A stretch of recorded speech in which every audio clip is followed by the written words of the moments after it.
پێغەمبەری خوا صلی الله علیه و سەلەم ئەمین بووە بە دەرەجەیەک کە یەکێ لە سفەتەکانی ئەمین بووە.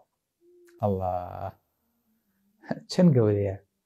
چەند عەزیمە، بەبێ ئەوەی کە خوای گەورە بە وەحی ناردبێتی ناوی بنێ محەممەد الئەمین، خەڵک ئەبێ بڵێ محەممەد الئەمین، خەڵک ئەبێ ئەم سفەتە بۆ پێغەمبەری خوا صلی الله علیه و سەلەم بە ناوی باوکیەوە، یعنی ناوی محەممەدی کوڕی عەبدوڵڵا لا ئەچێ، ئەبێ بە محەممەدی ئەمین بڵێ. هەروەکو ئەوەی کە لە بنیانانەوەی کەعبەیە جارێکی تر ئەڵێن چاوەڕێیەکەین کەسێک بێت کە حکممانکە کە یەکەم کەس دەو دەرگایەوە دێ کابینن پێغەمبەری خوایە صلی الله علیه و سەلەم محەممەدە نەبوو بە پێغەمبەر لە تەمەنی 35 ساڵیە خەڵکەکەی کە ئیبێنن پاش 35 ساڵ لە تەجروبە لەگەڵ محەممەدە، پاش 35 ساڵ لە ژیان لە ناو ماڵ و گەڕەک و شوێن و شار و گوندی محەممەدا صلی الله علیه و سەلەم هەمویان بەیەک دەن ئەڵێن ئەلئەمین و ڕەضینە، ئەلئەمین و ڕەضینە، رازین بە دەستپاک حکممانکە، رازین بە دەستپاک حکممانکە، رازین بە ئەمین کە معنایەکە لە دەستپاکی شاملتر و گەورەتر و بەرفراوانترە. بۆیە خەدیجەشە لەسەر ئەساسی ئەم سفەتە پێغەمبەری خوا صلی الله علیه و سەلەم هەڵەبژێرێ لە کاتێکا مەیسەری لەگەڵا ئەنێرێ بە تیجارەتەکەی خۆی، لە کاتێکا پێغەمبەری خوا صلی الله علیه و سەلەم بانگەکە بۆ ئەوەی کە ئەمانەتەکەی باتە دەست و تیجارەتی بۆ بکە، چونکە لەدەست ئەوانەی تر وەیلاتی بینیوە میساکەنە خۆی خوازبێنی محەممەدەکە پێش ئەوەی کە خوازبێنی خێزانی لێ بکە، خوازبێنی ئیشی لێ ئەکا کە ئەی محەممەد بچۆ لەگەڵ کاروان و تیجارەتەکەما. پێغەمبەری خوا صلی الله علیه و سەلەم لە کاتێکا ئەڕوا ئاگای لێ نییە مەیسەرەی خزمەتکاری خەدیجە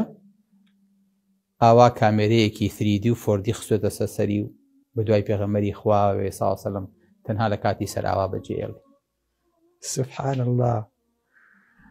بۆ ئەوەی کە فعلەن ئەوەی خەدیجە بیستوێتی لەسەر ئەم پیاوە، بۆ ئەوەی کە مەیسەرەش لەم سەفەرەیە، چونکە معدەنی ئینسان لە سەفەرا دەرەکەوێت مەهماکان خۆ بە وەلی، خۆ بە متتەقی، خۆ بۆ پیاوچاک پیشان بەی، معدەنی تۆ لە سەفەرە. بۆیە سەفەر پێوتێ سەفەر چونکە سافرەتەکە، چونکە ڕوو هەڵەماڵێ وەکو خۆ معدەنی خۆ دەرەکەویت. اینجا لە سەفەرێکیشا پارە و لەبەردەسابێ، پارەکەشی خۆ نەبێ، میسەرە لە خزمەتی پێغەمبەری خوا صلی الله علیه و سەلەم بەردەوام ڕیکۆردی ڤیدۆکەی ئیشەکە لەسەر پێغەمبەری خوا بزانێم ئەمانەتە بای چەنە. فعلەن وایە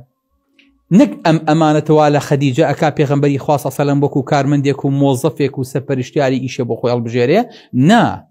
وەکو هاوسەرێکیش لەوە دووە بێن پیاوە هەڵبژێرێ خۆشی بچێتە داوای. سبحان الله. یعنی ئەمانەتی پێغەمبەری خوا صلی الله علیه و سەلەم لە ئاستێکا بووە کە بووە بە مەلەکەتیایە بەبێ تەسەنوعتیایە. بۆیە هەموو ئەو خێروبەری ئەو جارەی خاتە بەردەستی خەدیجە کەفیلە بێ بەوەی کە خەدیجە ئەم پیاوە بۆ ئەبەد قبوڵکە وەکو هاوسەرێک و هەموو شتێکی خۆشی تەسلیم بکە بەدوایە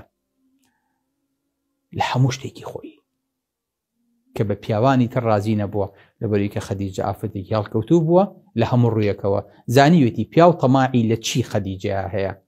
بەس محەممەدی پێ قبوڵ بووە کە بێ بە هاوسەری. اینجا کەسێکیش کە دووشوی کردبێ بە تەجروبەیە کاتێ پەڕی بێ باش ئەزانێ پیاوانی چی.